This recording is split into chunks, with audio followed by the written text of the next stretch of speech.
All right, gentlemen, we are live. Let's just go ahead and give it a quick check here. Roman, will you check it on your phone too here real quick? Yep, I'm checking.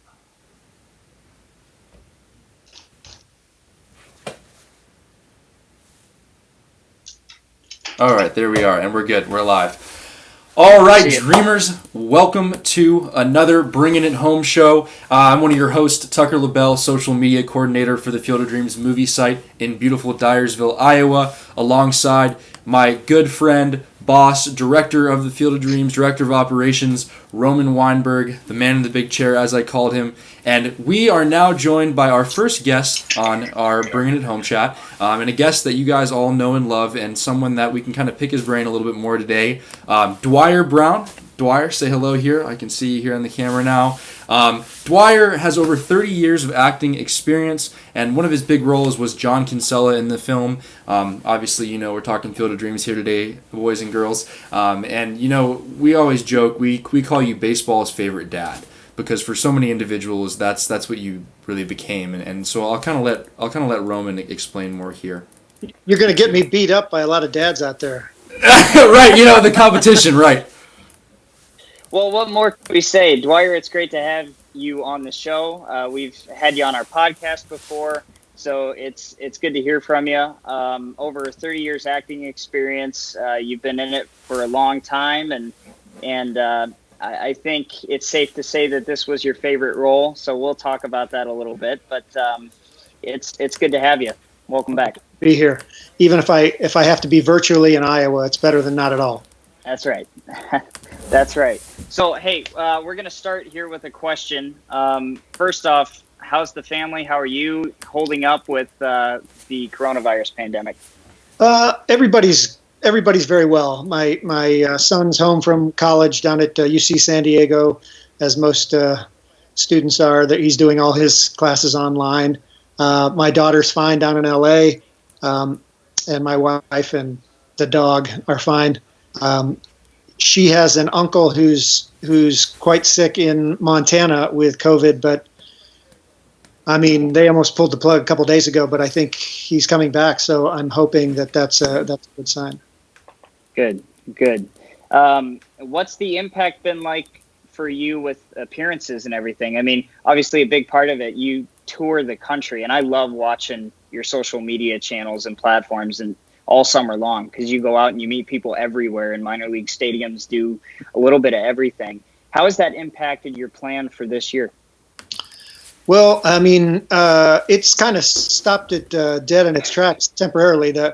My first game was going to be next Thursday in Richmond, Virginia, with the Flying Squirrels, but obviously we're just kind of on hold. Yeah, and I've got some sprinkled out all through the summer, and Father's Day, a few places, and it'll just be a matter of when it's all safe for us to go back into baseball stadiums. I sure hope they can do that before the season is lost completely. Yeah, us too. Yeah. So, what's for you every time you come back to heaven, we'll call it. What's the feeling like for you? Does it ever get old? It really doesn't. That place has such a special place in my heart. Not only shooting the movie there, but we went there to shoot the movie. It was just after my father died, so it took on, I think, added significance for that reason. Yeah. And I've been back, maybe 20, 25 times over the past 30 years, and I always have a good time. I've been there in the dead of winter when there's snow on the ground, and in the height of the corn in August and September. So, and it just feels like there's always something magical that can happen there. Last time when I was back in November, there just happened to be some guy who was there visiting the field. And again, it was snow covered and icy, and it was, in the 20s, I think, degree wise, but we went out and played, had catch, took some batting practice on the field, as quickly as we could without freezing to death. And this guy just happened to be there, and it was just so exciting to include him and everything. And I think he had a great time, and we certainly had fun including him. So it's always a good time when I go there. Yeah, that's great. You brought him up to the house. And it was so funny because that's just who you are. I mean, anyone you meet, I'm sure people come up to you on the street and say, "Hey, Dad, want to have a catch?" I mean, how many times do you hear that in a given day? Well, it depends. Lately, not so much because, you can't see anybody. But no, it's kind of neat. I mean, if it wasn't a movie that I was proud of or that, I liked so much, it might be annoying. But, it's pretty great. And, I'm just always very surprised that people have me in their mind, this many years later and, me looking not exactly like I did when I was in my youth. Well, dreamers out there, it is Bringing It Home YouTube channel here. If you are not tuning in, please do so. We're looking at Instagram, Facebook, Twitter, all of our social media accounts. For any questions you guys have, feel free to chat us up. Happy Friday and happy Good Friday. And we're live with Dwier Brown, John Kinsella from the Field of Dreams. So any questions for Dwier here, please give him a shout. But also, if you want to learn more about Dwier and his story with the Field of Dreams, how he got involved and started his career, please read If You Build It. It came out in 2014. Dwier wrote it, a memoir, if you will. Great read if you have not read it. So if you want to learn more about this man right here, that's the way to do it. You can find it on Amazon or his website, a little bit of everywhere. Well, thank you, Roman. I should mention one of the advantages of this little COVID virus is I got a chance. I've been taking my dad's baseball mitt from the 1930s that he taught me to play catch with, and I take it to all the games and play catch with everybody. Well, it's been getting kind of beat up because I encourage everybody to put it on and have a catch with me, and it's just been a little worse for wear over these past years, and I got a chance to send it off to a glove repair place, A1 Glove Repair in Cleveland, Ohio, who are going to take care of it and get it back in game shape for me. And I could afford to do that because I know I'm not going to be going to a game for at least a month. That's right. You got some unplanned time in your schedule. That's great. Tucker, you got any questions for Dwier? I do. So I'm toggling between our screens here to make sure everyone gets in the camera when we're talking. But I actually do. That. I have a bunch of questions here, I guess, but I'll start out with one that really stood out to me. This came from an Instagram viewer of ours this past week. His username is FPASQ30, and he's actually from Brazil, if I'm correct. Wanted me to mention that, but had a great question that I was going to ask myself, Dwier. It really was just simply, what is the best memory you have from shooting the movie originally when you were on site? When it was all unfolding, that's a great question right there. Yeah, well, thank you. Yeah, it is a great question. I have so many good memories, and so I'll run through a little, greatest hits. It's sort of why I ended up writing the book, is because there were just so many aspects of that shoot that were so fun. I mean, obviously the cast was great.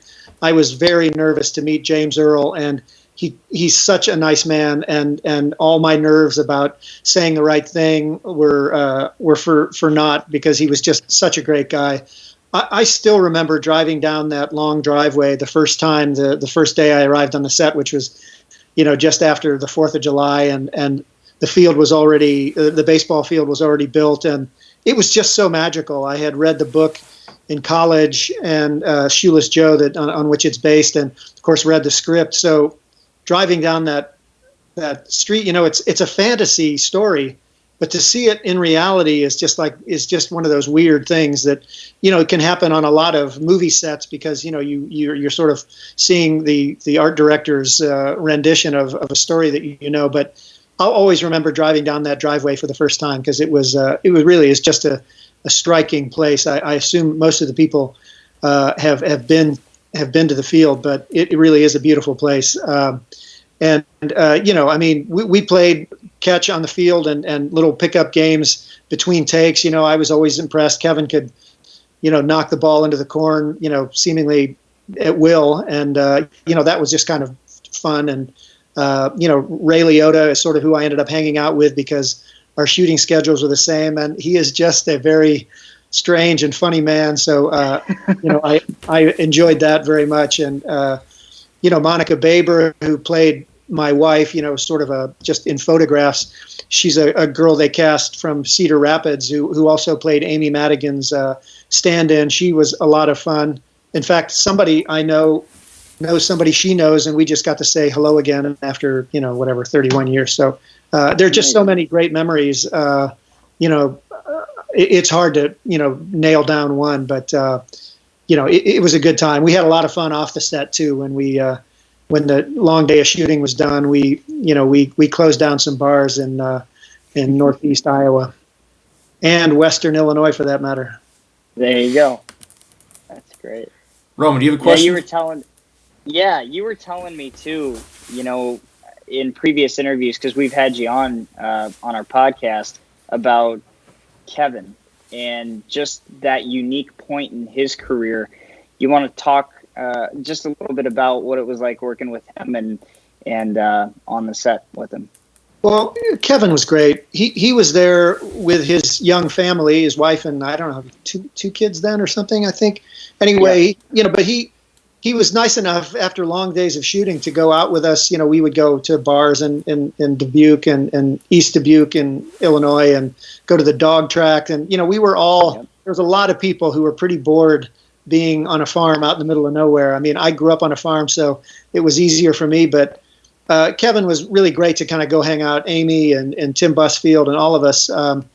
But halfway through shooting, Bull Durham came out in movie theaters across the country, and it didn't take long before we could hardly go to a bar anymore because, girls would just start crowding around him, and, we would end up leaving and going to another bar just so we could kind of hang out with each other and not be inundated with fans. But that was kind of very interesting to watch Kevin kind of deal with that. He'd already done several movies and was definitely making his way up the stardom ladder. But I think that movie really pegged him as a sex symbol and a leading man. And so it was kind of interesting, particularly from my point of view. I've just got this small part in the movie, and I'm watching, my mentors and my my fellow actors and how they handle themselves. So that was pretty cool. And the other thing is, when we would take a break from the Field of Dreams set, Kevin would go to a motorhome that they had there on set for him, and he and Michael Blake were writing Dances with Wolves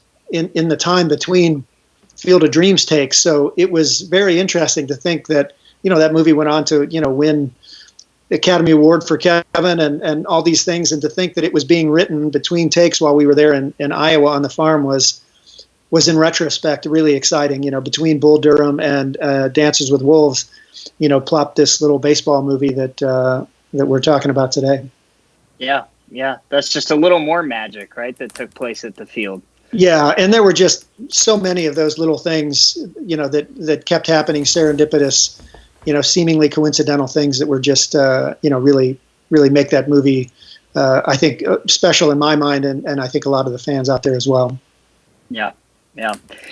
Well, you've been, all over the United States since the movie, appearing as John Kinsella and doing appearances, and it's been great to see that on social media, as I said, because you do a great job of sharing that. But you, for the first time in January, went to Italy and made an international appearance. Talk a little bit about how that was with the Italian Softball and Baseball Players Association. Yeah, I was just very, very honored and surprised. I think it was last Father's Day. We put something on social media, and some guy responds, from Italy, and I was like, who is this guy? I ended up, Skyping with him a few times, and he's just this very charming guy, Massimiliano Jerry. They call him, the Italian Rocket, because I guess he's got a mean fastball. But anyway, we just kept talking, and it's hard on social media to know if people are who they really say they are, and you have to be a little careful. He was inviting me to come to Italy to do this thing, and I'm like, but it ended up just being fantastic. And I mean, we had a great time. And what's amazing is how I didn't even know they played baseball in Italy, let alone have kind of leagues that are organized. And their Olympic team has been very successful, their national team, and they what was surprising to me is when I would meet with them there at this convention that we had for the baseball and softball players association, people would come up to me and they couldn't emotion and feeling and what they wanted to convey to me was the same as it is here in all my visits across the country and in North Dakota and Florida and New York and it was just so heartwarming to think that here's a game that is probably not even well understood in Italy, but for them to get what the gist of that movie is about, the stuff that's obviously they're a big football, soccer sort of country, but they were very touched and moved by the handing down father to son of baseball and all the things that make that movie so heartwarming for all of us. And we really had a fantastic time.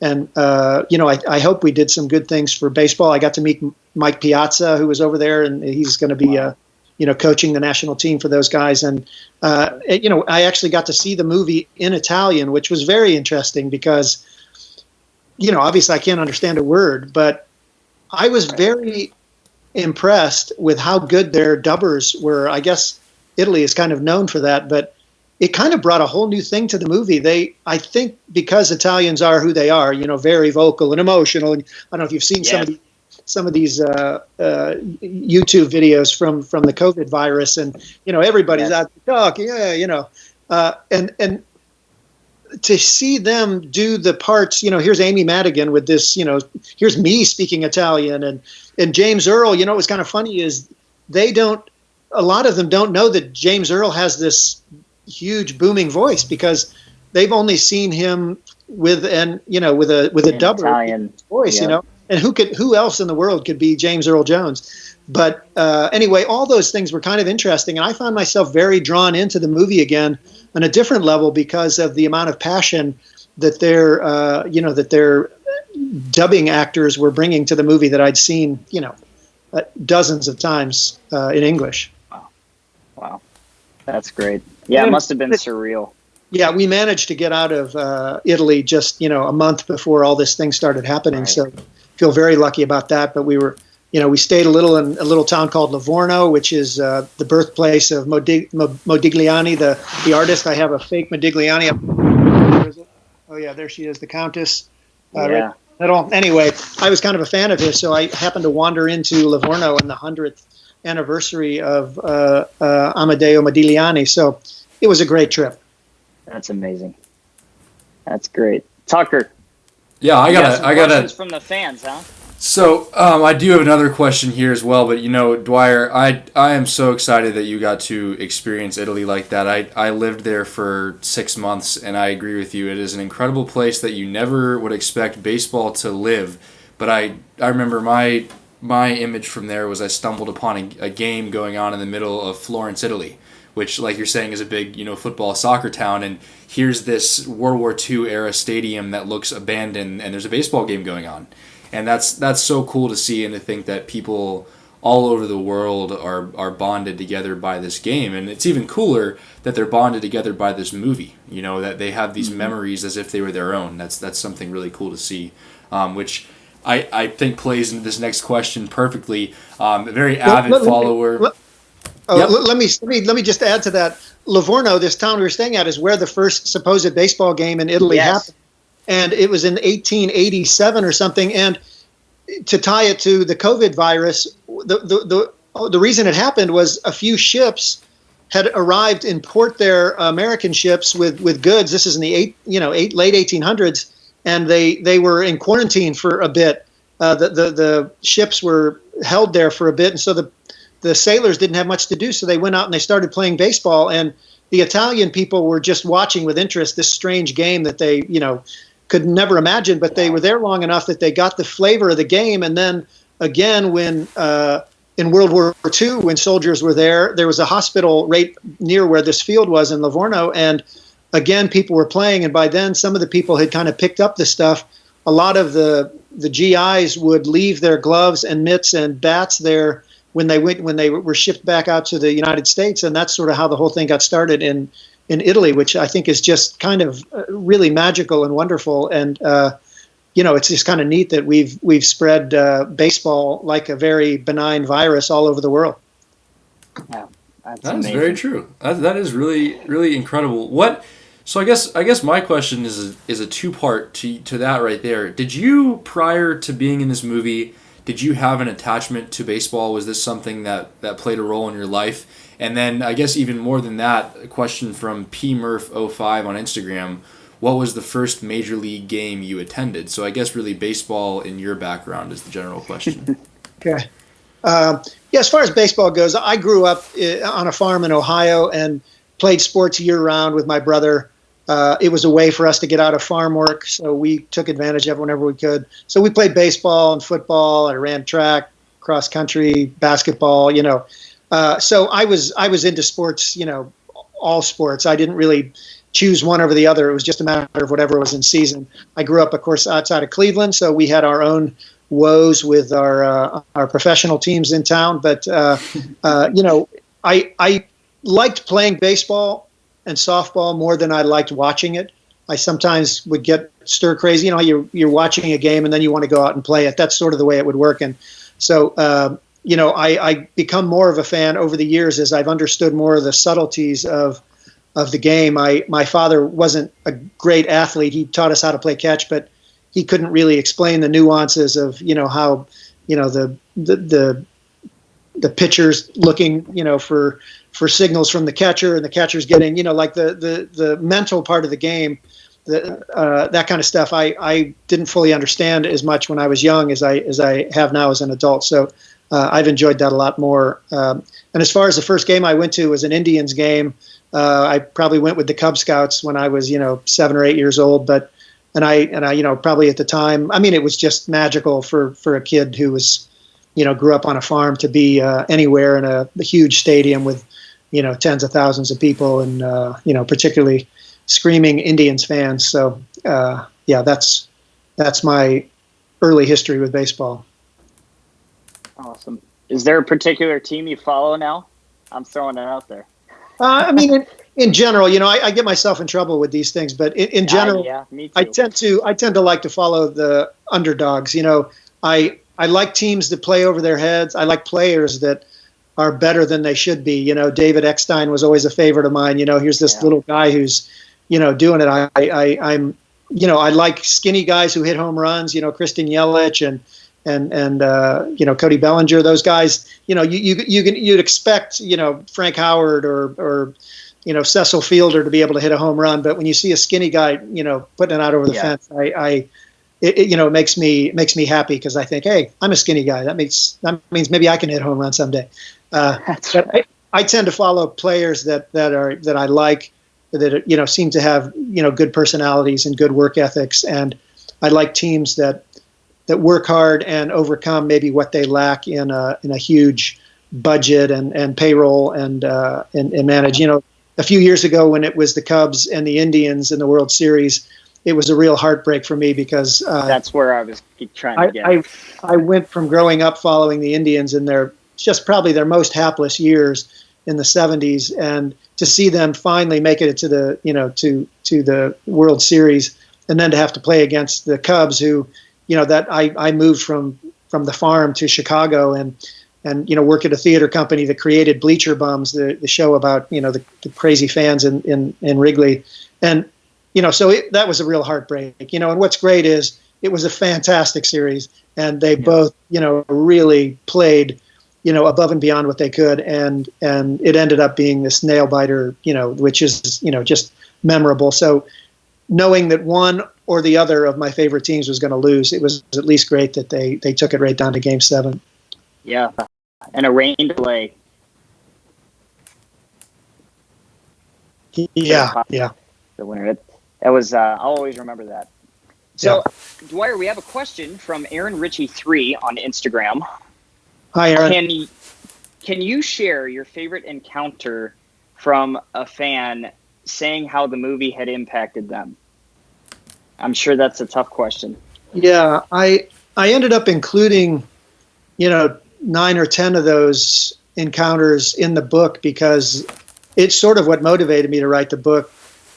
As far as a favorite, I've been I've been cornered by fans basically naked in hot springs in the middle of the wilderness. I've been, hit up in airports and grocery stores, and I'm always surprised. And to me, it's one of the most beautiful things about that movie for me is that people give me a lot of grace and credit for playing this role, and it gives them the opportunity to tell me some incredible story about what baseball has meant to them, or the movie, or their fathers. And so, the first one, I suppose, was crazy because it had never happened to me before. And this guy in a little grocery store just started crying, telling me about his dad and how they'd had this terrible fight and hadn't spoken for 15 years. And that when he saw that movie, he took his dad to go see the movie with him, even though they weren't speaking. They managed to sit through the movie, and at the end, they just realized that whatever they were going through was too stupid to wreck a relationship that you don't always get a second chance with. And like Ray, Ray does through this magical baseball field in the movie, but a lot of people end up carrying those little grievances, the sad little petty grievances with their parents, and they, something happens and they lose their parent and they never get a chance to make that right. And so this guy, I ended up, in tears with this guy, hugging him in this little grocery store. I was camping at the time, so I not only didn't think I really looked like my character in the movie, but I was, preoccupied with other things. But that's what's also been just so incredible about it, is that when people see my face, I think because the way the rest of the cast and the beautiful score of that movie and opened everybody's hearts, and then there's my face 40 feet high on the screen, it gets indelibly tattooed on their optic nerve. So when it clicks in with all this emotion that the movie brought, and that Kevin's great performance and Phil's beautiful screenplay and James Horner's wonderful score, it puts it all onto me, and so I get the benefit of having these very deep emotional conversations with people. And it's just kind of a great thing, because I lost my dad just before we shot the movie, and my only regret about the whole situation was that I never got to see the movie with him.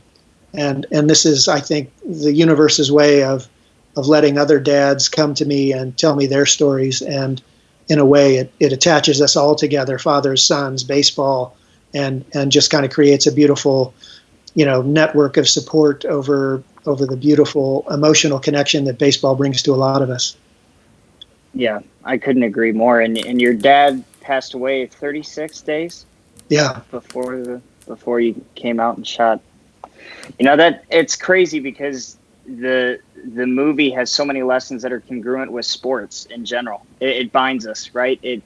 Sports are filled with memories. It's not just the game. It's the sounds, it's the smells, not to quote Shoeless Joe from the movie, but it's all those small little nuances and small details of, my grandparents had just passed away in Christmas Day, my grandma, and 4 days later, my grandpa. So I grew up just listening to Pat Hughes and Ron Santo on the radio, listening to Cub games, and on the porch in the backyard. That's just what we did. And, my grandfather too. Yeah. Yeah. And it's just, those are things that bind us. And it's the same thing with this movie. And it's, I'm sure for you, a pleasure and so humbling, but for us as well. I mean, we get to see it firsthand every day out at the field, and you as well, from a unique perspective of just how this has the same effect on people. And, something that we stress in the Ghost Sunday shows every year, one of the lessons to be learned, and something that the Ghost players preach, is take the time.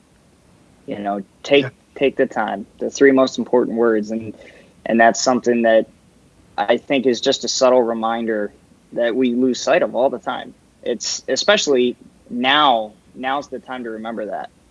Yeah, I totally agree. And my condolences to you. I know reached out before, but that's tough losing him that close in succession. But you do kind of sometimes wonder, when some people have been together for their whole lives, that maybe they'd just rather be together again someplace. But anyway, it's never easy. And I agree with you. I try to do that with fans too. And when I see that somebody has some, I get a sense that they have something they want to tell me, and I try to, get them to share it with me, because I know, I think it really means stuff to people. I think people tell me things that they've never told anybody in their lives. And, right. And when I get that, when I get that opportunity, I really try to, make sure that I'm as open as I can be. I can't make people tell me something or make them be emotional, but I can certainly hear whatever they want to tell me. And, it feeds both of us. I get a lot out of it. And, I've had cancer survivors come up to me. A guy came up to me in a game. I think it was in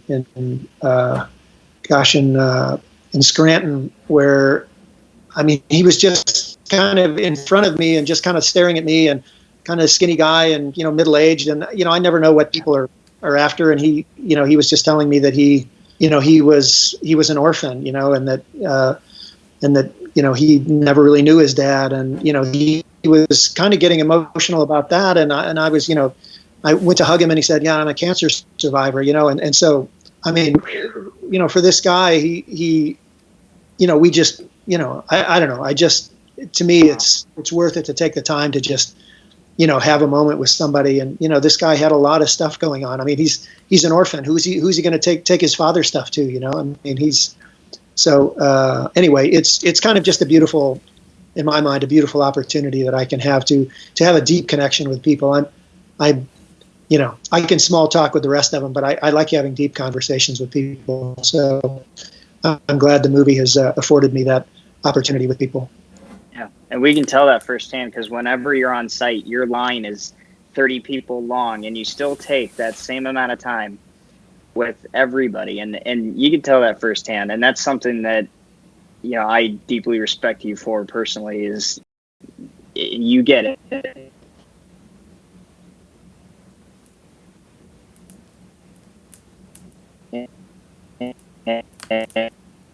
And you have kind of this, but like you said, the movie, the climax, the peak of the movie, that you're the resolution, you're the solution at the end. And it's cool to see that. So I'm glad this role is, kind of giving you that inner peace and humility as well.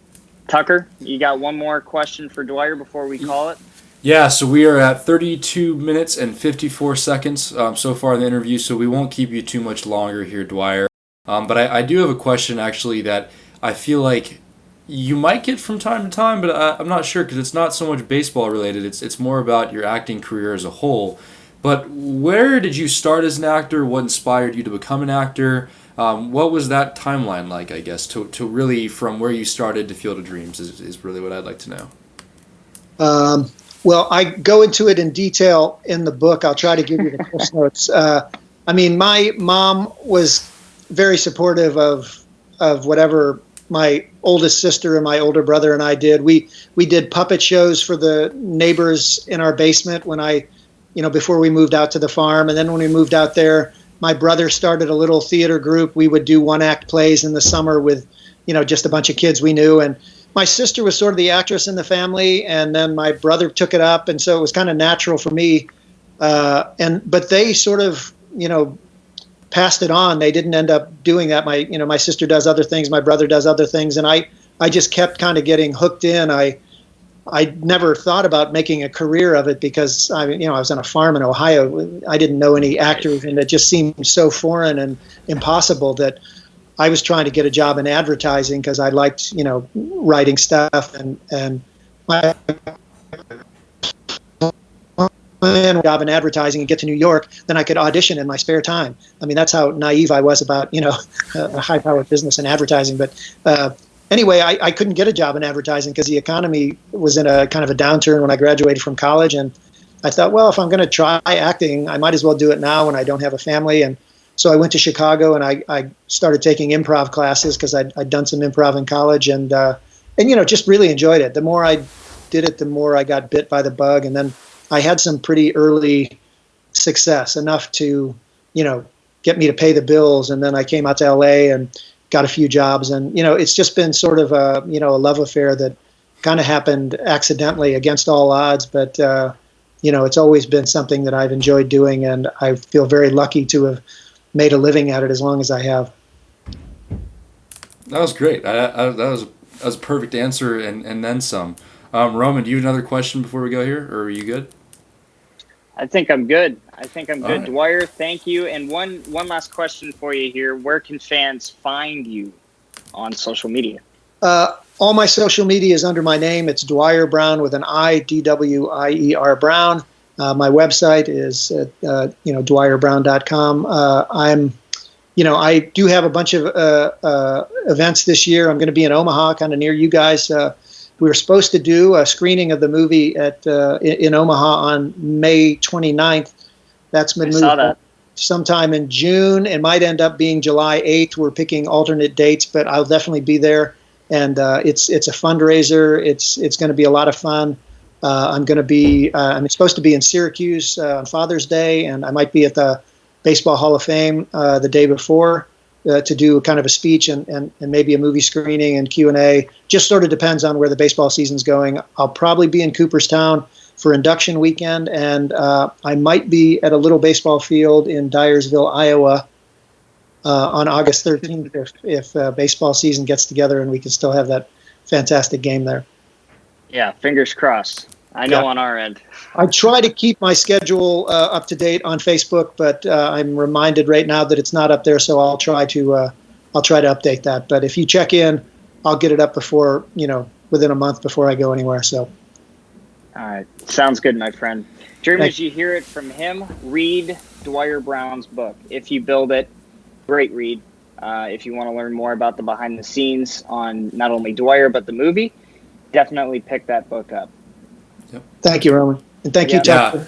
Yeah, thank you so much, Dwier, for joining us here. Obviously, the perfect first guest to have on our show. Hopefully, we can have you another Friday in person at the field. That would be awesome for us to make that happen and be able to have a real kind of sit-down talk. But dreamers out there, thank you guys so much for tuning in today. We had a lot more people migrate over from Instagram. We love seeing that. And guys, we really just wish you the best. Hope that you have an awesome weekend and an Easter. And really, guys, just stay healthy. At the root of it, we care about you guys a lot more than just fans. You are individuals and you're friends to us. I mean, the whole idea of the show, guys, was to be able to sit down and have a face-to-face and show you that we are very, very real people. So we thank you for joining us, everyone. Dwier, thank you again for being on the show. And guys, really just enjoy your weekend. Yeah, enjoy it. There you go.